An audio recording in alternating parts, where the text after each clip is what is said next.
আমরা আজকের ক্লাসটা অনেকটা পুরা অধ্যায়টা নিয়ে একটু আলোচনা করার চেষ্টা করব। যারা আমার আগের ক্লাসগুলো করছো, তারা বেশি উপকৃত হবে, যারা বাসায় করছো তারাও হবে, কিন্তু যারা নতুন তারা চেষ্টা করবা কি যে আগের ক্লাসগুলো করার পর এটা করার জন্য। যে আমরা এই ক্লাসটা এই অধ্যায়ের উপর মোটামুটি লাস্ট ক্লাস বলা যায়, কারণ মোটামুটি আমার ধারণা সবগুলো মিলাই আমরা শীট ক্লাস সবকিছু মিলে এখানকার প্রবলেমগুলো সলভ করতে পারবা। আর এরপরে তো আমি আমি আসি, কোনো প্রবলেম হলে আমাকে সব সময় আহ, আহ, আমাকে যে কোনো সময় ওই প্রবলেমটা বলতে পারবা, গ্রুপে দিবা, আমি প্রবলেমটা সলভ করব। এখন প্রথমে আমরা আসি বন্ড। বেসিক্যালি আমরা এই অধ্যায়টাই দীর্ঘমেয়াদী দায় নিয়ে কথাবার্তা বলতেছি। দীর্ঘমেয়াদী দায়ের মধ্যে সবচেয়ে আহ, অনেক পপুলার ইনস্ট্রুমেন্ট হচ্ছে হচ্ছে কি ঋণপত্র বা বন্ড। এই অধ্যায়টা এটার উপর বেস করেই হলো, বা এটার উপর বেস করেই আছে। আমরা বন্ড কাকে বলে জানি, যে বন্ড বলতে গেলে কি, যদি আমরা একদম সংক্ষেপে বলি তাহলে একদম বন্ড হচ্ছে একটা দলিল, সিম্পলি একটা দলিল, আর কোনো কিছুই না। দলিল মানে কি, একটা কাগজ আর কি। এই যে কাগজ, একটা কাগজ দিব, ওই কাগজে আমি কত টাকা নিব, মানে আমি কারো কাছ থেকে 50,000 টাকা, আমার অনেকগুলা টাকা দরকার, ধরো 50 লাখ, 1 লাখ, 1 কোটি, 10 কোটি, 20 কোটি, ব্যবসা প্রতিষ্ঠানের টাকা যখন দরকার হয়, সে অনেক বা বেশি এই টাকাটা নিতে পারে। সে হয়তো শর্ট টার্মের জন্য নিতে পারে, লং টার্মের জন্য নিতে পারে, মিড টার্মের জন্য নিতে পারে। সে যে টাকাগুলো লং টার্মের জন্য নিবে, এর মধ্যে একটা ইনস্ট্রুমেন্ট হচ্ছে বন্ড। বন্ড কি? বন্ড হতে তো 10 কোটি টাকা দরকার হয়, সে 1,000 জন মানুষ থেকে এই টাকাটা নিবে। সে কি করে, একটা দলিল, যার থেকে 1,000 জন প্রতিজনকে একটা দলিল দিবে। দলিল বলতে কি, একটা কাগজ আর কি, সিম্পলি ওখানে লেখা থাকে বন্ডের মেয়াদ কত, কতদিন পর টাকাটা দিবে, ইন্টারেস্ট কত, ডিটেইলস লেখা থাকে, মানে একটা কন্ট্রাক্টের মতো যেটা হয়। এই দলিলটাই বেসিক্যালি কি, যে এই দলিলটা যখন যার হাতে থাকে, এই দলিলটা যখন বন্ড, ওর থেকে যার থেকে টাকা নেবে, এই দলিলটা তাকে দিবে। আবার দিন শেষে যখন ওর দায়টা পরিশোধ করে দিবে কোম্পানি, ওই কাগজটা সে ফেরত দিবে। এটাই বেসিক্যালি বন্ডের। আমরা খুব বেশি যদি ডিটেলস, মানে সিম্পলি উপর থেকে যদি আমি ডিফাইন করতে যাই, এই কথাগুলো মনে থাকলে বন্ড কি মোটামুটি ক্লিয়ার হবে। এরপর এই অধ্যায়টাতে বেসিক্যালি দুই ধরনের অঙ্ক আসে। দুই ধরনের বলতে মোটা দাগে দুই ধরনের, একটা হচ্ছে জার্নাল টাইপের, আর একটা হচ্ছে শিডিউল, যেটা আমরা অ্যামোর্টাইজেশন শিডিউল বলতেছি। Amortisation schedule. আর ইন্টারেস্টটা ইন্টারেস্টটা কাউন্ট করার যে ওয়েটা, এটার উপর ভিত্তি করে শিডিউল গুলো হয়। একটা হচ্ছে ইফেক্টিভ ইন্টারেস্ট রেট, এটার উপর বেস করে অঙ্কগুলো আসে। তাহলে আমরা এটা পরে আসতেছি। দুই ধরনের অঙ্ক, একটা হচ্ছে শিডিউল করতে যায়, অ্যামোর্টাইজেশন শিডিউল, আর একটা হচ্ছে জার্নাল এন্ট্রি। এরপর আরেকটা হচ্ছে কি, ব্যালেন্স শিট করতে দেয় অনেক সময়, ব্যালেন্স শিট, বাট এটা পার্শিয়াল, ছোট একটা অঙ্ক। এই দুইটার উপর বেস করে অঙ্কগুলা। এরপর এখানে যে যে জার্নাল এন্ট্রি গুলা দেয় কিসের উপর, বন্ডের মধ্যে। এখন জার্নাল এন্ট্রি গুলা বোঝার জন্য প্রথমে আমাদের যে জিনিসটা দরকার হয়, বন্ড। এর উপর বেস করে বন্ডটা বেসিক্যালি তিন প্রকার, বা জার্নাল, বা এই যে আমরা পরবর্তী অঙ্কগুলো বন্ড, তিন ধরনের বন্ডের জার্নাল আসে। তিন ধরনের বন্ডগুলো কি কি?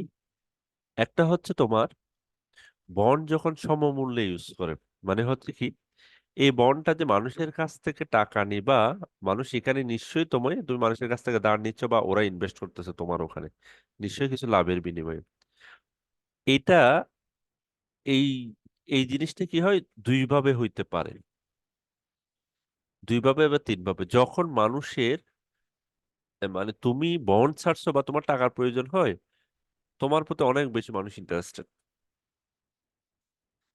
তখন তুমি কি করতে পারো, ধরো তুমি 1,000 জন থেকে টাকা নিবে, আর তোমার কাছে ইন্টারেস্ট পিপলের পরিমাণ 2,000 বা 3,000। তখন কি করবে, তুমি 1,000 জন চয়েস করবে, তখন তুমি, তার মানে এটা বোঝা যায় তোমার ডিমান্ড বেশি। তখন অনেক সময় কোম্পানি, হতে পারে এটা, অনেক সময় এটা যে সবসময় করে তা না, হতে পারে, তখন অনেক সময় কোম্পানি কি করে, ও বন্ডের মূল্য যদি 1 লাখ টাকা থাকে, ওদের থেকে টাকা সে 5,000, 10,000 টাকা বেশি নেয়। এই 5 বা 10,000 টাকা যে অতিরিক্ত নিচ্ছে, এটাকে বলা হয় প্রিমিয়াম। আর বন্ড ইস্যু অ্যাট প্রিমিয়াম, এটা এটাকে বলা হয় প্রিমিয়ামে বন্ডটা ইস্যু করছে। এরপর যখন অনেক সময় হয় কি যে শুধুমাত্র সে এইভাবে প্রিমিয়ামে ছাড়ে এটাও না, অনেক সময় অনেকগুলো কোম্পানি আছে যেগুলো বেনামি বা যাদের ফিনান্সিয়াল স্টেবিলিটি একটু কম, তখন ওগুলো মানুষের ইন্টারেস্ট কম। সিম্পলি আমি যদি বলি ইউনিলিভারের প্রতি আমার যে ইন্টারেস্ট থাকবে, ঠিক এক এক কোম্পানি বা এভিসি কোম্পানির প্রতি আমার ওই ধরনের ফেড বা ইন্টারেস্ট কম থাকবে। তাহলে যে ধরনের কোম্পানিগুলোর একটু ইন্টারেস্ট কম, তারা কি করে, তারা কখনো যদি বন্ড ছাড়ে তাদের মানুষ কম ইন্টারেস্ট দেখায়, তখন মানুষকে কি করা হয়, ইন্টারেস্ট দেখানোর জন্য কিছু ফ্যাসিলিটি দেওয়া হয়। তার মানে ওই ধরনের ফ্যাসিলিটি অনেক সময় দেওয়া হয়। যেমন বন্ডের মূল্য যদি 1 লাখ টাকা, বন্ডের গায়ের মূল্য বা দলিলে যদি 1 লাখ টাকা থাকে, কিন্তু ওর থেকে নেওয়ার সময় তোমাকে ফেরত দেওয়ার সময় 1 লাখ টাকা দিব, কিন্তু তোমার থেকে নিব 90,000। এই যে 10,000 টাকা কম দিচ্ছি, এটাকে বলা হয় ডিসকাউন্টিং। তার মানে বন্ড বন্ড ইস্যু এট ডিসকাউন্ট বা বন্ড ডিসকাউন্টে যখন ইস্যু হয়, এটাকে বলা হয় বন্ড ইস্যু এট ডিসকাউন্ট। এরপর আরেকটা হইতে পারে যে সমমূল্যে, বন্ড অ্যাট পার বলা হয়, ইস্যু অ্যাট পার। সমমূল্য মানে কি, বন্ডের দাম 50,000 টাকা, তুমি ওর থেকে 50,000 টাকাই নিলা, এটা হচ্ছে সমমূল্যে। জাস্ট সিম্পলি আমরা যে বলতে পারি এটা হচ্ছে আহ, সমমূল্যে। এরপর এই তিনটার উপর বেস করেই বেসিক্যালি অঙ্কগুলো, পুরো অধ্যায়ের অঙ্কগুলো হবে। বন্ড যখন ইস্যু অ্যাট পার, বন্ড যখন সমমূল্যে হয়, ওই যে ফেস ভ্যালু এবং ইস্যু প্রাইস দুইটার মধ্যে ডিফারেন্স হচ্ছে নীল হয়, এতক্ষণ যেটা বললাম আর কি। আর অবহারে বা বন্ড ইস্যু এর ডিসকাউন্ট হয়, মানে 1 লাখ টাকার বন্ড তখন 90,000 টাকা দিয়ে ইস্যু হয়, এটা হচ্ছে ডিসকাউন্ট। এরপর হচ্ছে প্রিমিয়াম হলে ইস্যু ভ্যালু থেকে ফেস ভ্যালুটা কম থাকে। তাহলে এগুলো আমরা ডিফাইন, যেগুলো এখন তখন কথা বলছিলাম, ঠিক ওইটাই। সমমূল্যে যখন বন্ড ইস্যু হয়, তার মানে হচ্ছে বন্ডের গায়ে যেটা লেখা থাকে ঠিক ওই দামই বিক্রি হবে। এই ক্ষেত্রে আমার যে জার্নালটা হবে বন্ড ইস্যু কালে, কিসের ক্ষেত্রে, এই যে বন্ড ইস্যু, এই যে তিন ধরনের বন্ড, এটা যদি আমরা একটু সামারি করি, ওই যে যে জার্নাল গুলার কথা বলতেছি, ওই জার্নাল গুলাকে আমরা যদি একটু দেখাই, যদি যখন ইস্যু করে তখন হচ্ছে কি cash debit, bond payable, credit, এই জিনিসগুলো মনে রাখলেই হবে। কারণ কি, বন্ড ইস্যু করা মানে হচ্ছে কি, ইস্যু করা মানে কি, মানুষের কাছ থেকে টাকা নেওয়া, টাকা যখনই নিবে তার মানে হচ্ছে আমার ব্যবসা প্রতিষ্ঠানে টাকা বাড়তেছে, ওই জন্য টাকাটা ডেবিট। আর বন্ডটা হচ্ছে আমার জন্য লাইবিলিটি, ওই জন্য বন্ড পেয়েবল হচ্ছে ক্রেডিট। ওকে। ঠিক ডিসকাউন্টে যখন নিই, ডিসকাউন্টে নিলে কি হবে, ক্যাশ টাকা আমি কম পাবো কিছুটা, যেটা কম পাবো। ধরুন 1 লাখ টাকার জিনিস আমি 10,000 টাকা কম পাইলাম, কিন্তু বন্ড পেবল টিকে 1 লাখ টাকা, তাহলে আমি ওর থেকে ক্যাশ টাকা পাবো 90,000 টাকা, তাহলে ক্যাশ 90,000 টাকা ডেবিট। আর যেটা ডিসকাউন্ট দিচ্ছে, নাম হচ্ছে ডিসকাউন্ট অন বন্ড পেবল, ওইটাও ডেবিট 10,000 টাকা। কিন্তু আমার লাইবিলিটি হচ্ছে ক্রিয়েট হবে 1 লাখ টাকারই। ওই জন্য ওই জন্য এখানে ওই জন্য এখানে হচ্ছে বন্ড পেবল টিকে 1 লাখ, 1 লাখ ক্রেডিট, আর এই দুইটা হচ্ছে ডেবিট যখন ইস্যু করে। ঠিক সেম প্রিমিয়ামের ক্ষেত্রে, প্রিমিয়ামের ক্ষেত্রে কি হয়, ওর থেকে বেশি টাকা নিয়ে নিই আমি, 1 লাখ টাকা, আমি মানুষের কাছ থেকে 1,10,000 টাকা নিই, 10,000 টাকা নিই, তাহলে বন্ড পেয়েবল কিন্তু ওকে দিব আমি 1 লাখ টাকা, আর বাকিটা কি প্রিমিয়াম, 10,000 টাকাটা, ওইটা ক্রেডিট। তার মানে হচ্ছে ক্যাশ ডেবিট, বন্ড পেয়েবল,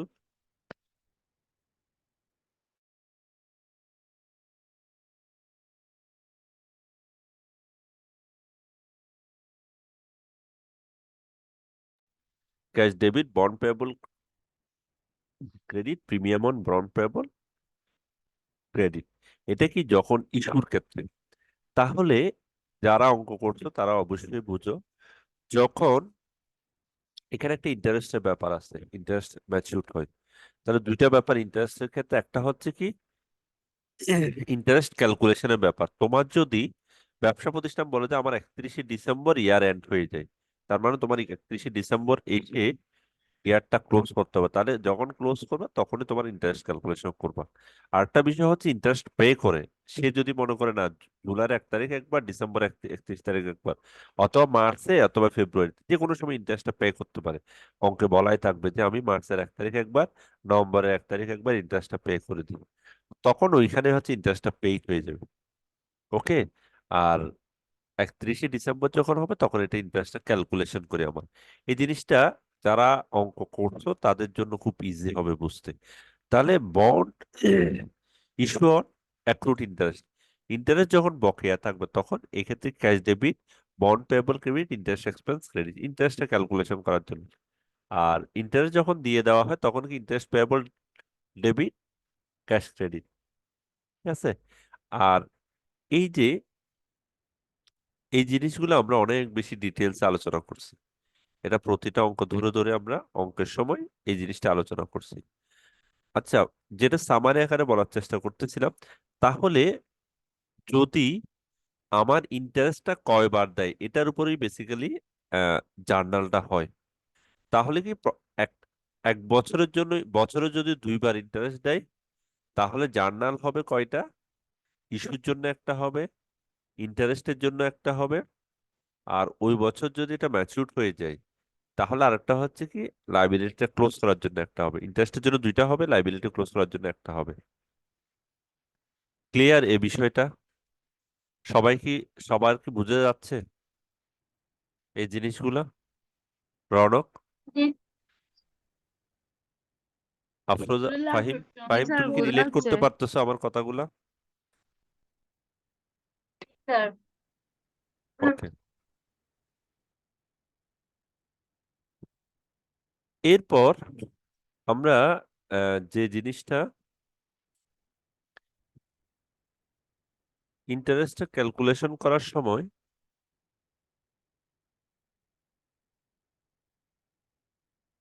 আজ যে দুইটা জিনিস পড়ছি আমরা, এই যে যখন ইন্টারেস্ট ক্যালকুলেশন করি আমরা ইফেক্টিভ ইন্টারেস্ট মেথডে, অ্যামortization শিডিউল, এই যে যে শিডিউলের কথা বলছি এই ফরম্যাটটা আমি দেয়া আছে। প্রথমে হচ্ছে ডেট, এরপর হচ্ছে interest expense, cash paid, bond discount, amortisation, carrying amount. এখানে ইন্টারেস্টটা কিসের উপর হবে? ক্যারিং অ্যামাউন্টের উপর হয় সবসময়, ক্যারিং অ্যামাউন্টের উপর। আর ইফেক্টিভ ইন্টারেস্ট রেট, দুইটা সবসময় ইন্টারেস্ট রেট থাকে সব অঙ্কের ক্ষেত্রে, একটা হচ্ছে ক্যারিং ইন্টারেস্ট রেট আর একটা হচ্ছে বন্ডের সাথেই ইন্টারেস্ট রেটটা থাকে। ঠিক আছে। তাহলে ক্যাশ পেইড হবে যেটা, ওকে পেইড কমিটমেন্ট হবে, বন্ডের উপর যেটা লেখা থাকে ওই ইন্টারেস্ট রেটটা, এটা। এরপর হচ্ছে ডিসকাউন্টটা ক্যালকুলেশন করা হয়, এই 2 থেকে 3 বিয়োগ দিয়ে ডিসকাউন্টটা ক্যালকুলেশন করা হয়। এরপর ক্যারিং অ্যামাউন্ট থেকে সবসময় বন্ড ডিসকাউন্টটা ক্যারিং অ্যামাউন্টের সাথে যোগ হয়, যেমন 92,278 থেকে এটা যোগ হয়ে এটা হয়। আম, এই জিনিসগুলো আমরা প্রতিটা অঙ্কে ডিটেলস বলছি। কেউ যদি আগের ভিডিওগুলো একটু করে দেখো, তাহলে আরো ডিটেলস আশা করি বুঝতে পারবে। আমরা আম, আজকে আরেকটা অঙ্ক করব। যারা করছো তাদের কোনো প্রবলেম আছে যে না এই অঙ্কটা স্যার?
স্যার, কিছু বোঝা যাচ্ছে না।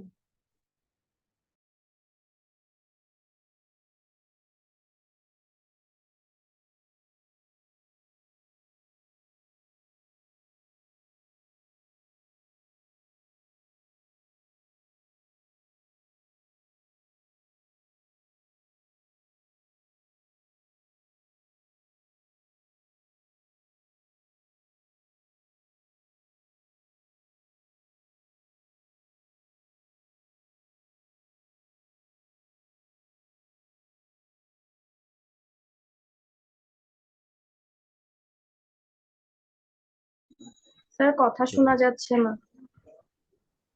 ওহো। হ্যাঁ। হুম। তাহলে আমরা এই অঙ্কটা একটু করি। আমি এতক্ষণ ধরে তোমাদের বলতে তোমরা তাহলে কেউ শুনোই নাই মনে হয়। আমি বলতেছিলাম তোমাদের কোনো প্রবলেম আছে কিনা এটা আমাকে বলার জন্য। তাহলে তো কেউ শুনোই নাই যে ওই অঙ্কটা করব। তাহলে আচ্ছা ঠিক আছে, আমরা যে অঙ্কটা ধরছি ওটা একটু শেষ করি। বলছে কি লেরি বার্ডস, তাহলে এটা একটা নোটস এর অঙ্ক, সম্ভবত নোটস পেয়েবল আর বন্ডস পেয়েবল অলমোস্ট। যে বন্ড বুঝবে সে নোটস এর অঙ্কগুলো বুঝবে।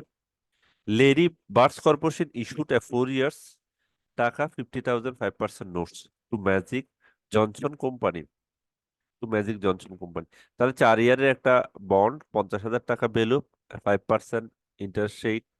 এরপর ইস্যু হয়েছে গত জানুয়ারি 1, 2011। তাহলে আমার মেইন ইনফরমেশন গুলা আছে।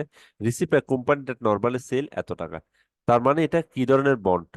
একটা বন্ড, 50,000 টাকার বন্ডটা রিসিভ করছে কোন 39,000 টাকা। এটা কি ধরনের বন্ড? কেউ একজন বলো এটা কি ধরনের বন্ড? ডিসকাউন্ট।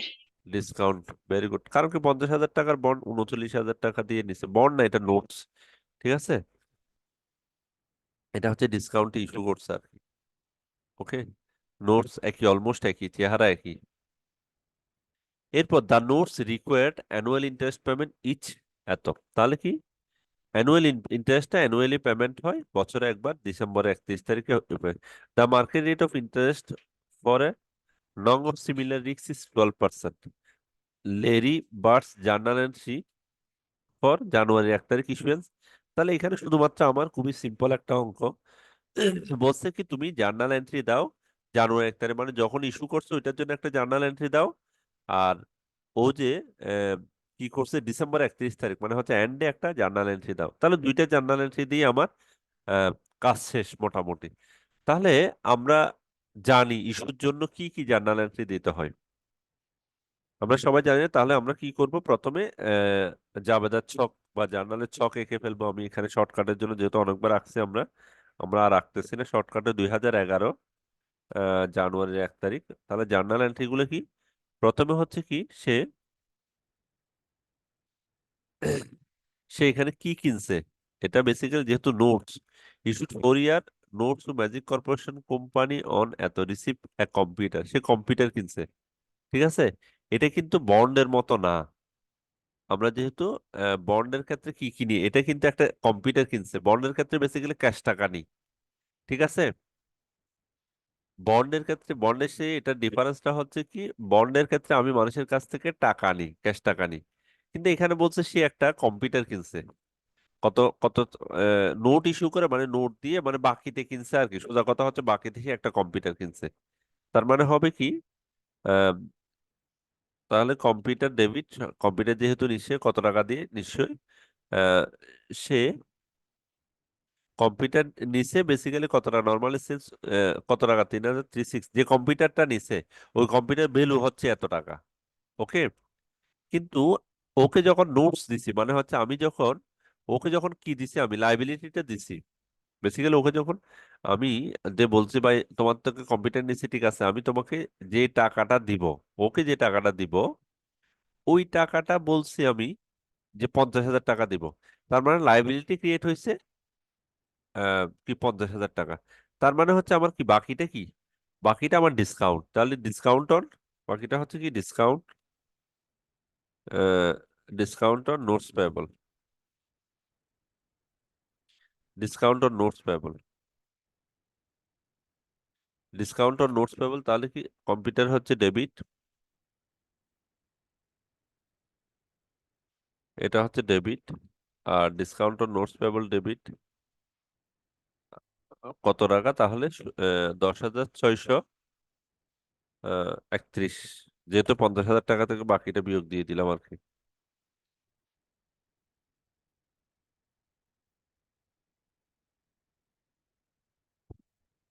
তারপর ক্রেডিট হচ্ছে আমার লাইবিলিটি ক্রিয়েট হবে কি নোটস পেয়েবল, যেহেতু নোটস দিচ্ছে এটা নোটস পেয়েবল, 50,000 টাকা ক্রেডিট।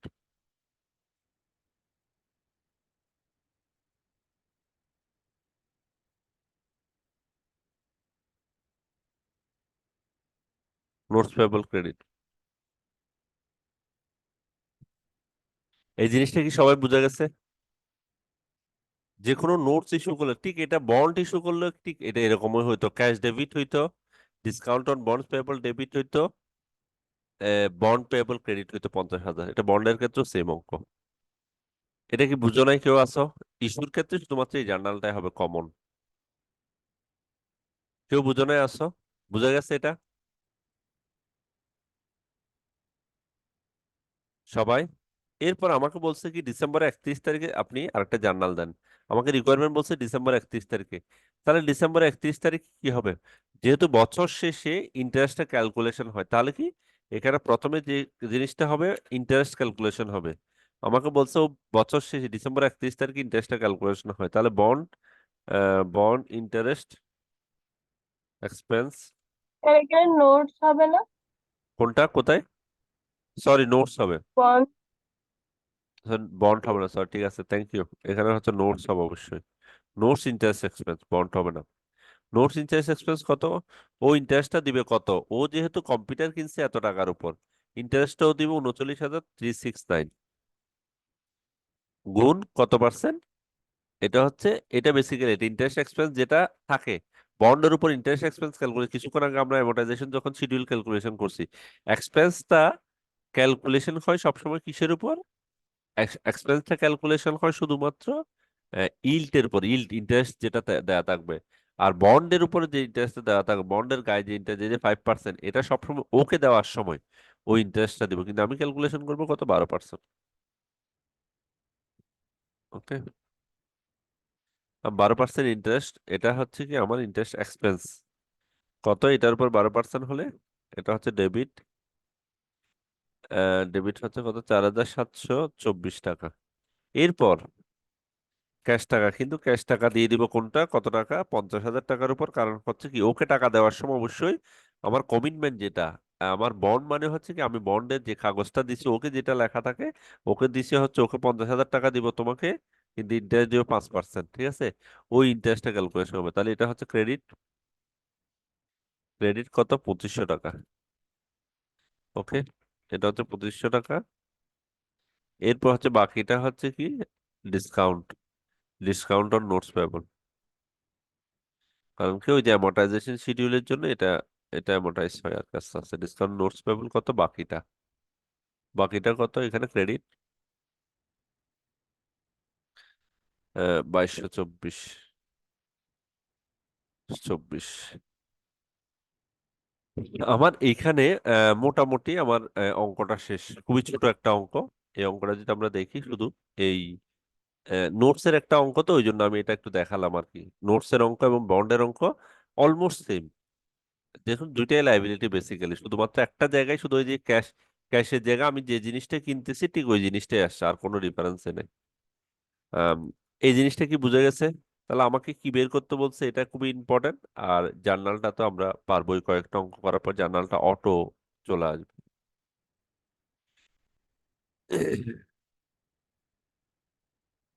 সবাই কি বুঝে গেছে? আচ্ছা, আমরা আরো একটা অঙ্ক করি তাহলে।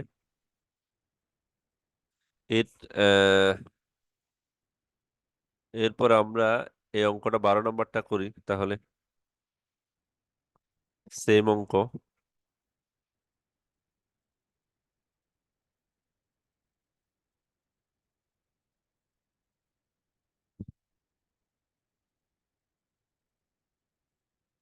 তাহলে আমরা 12 নম্বর অঙ্কটা যদি দেখি একটু।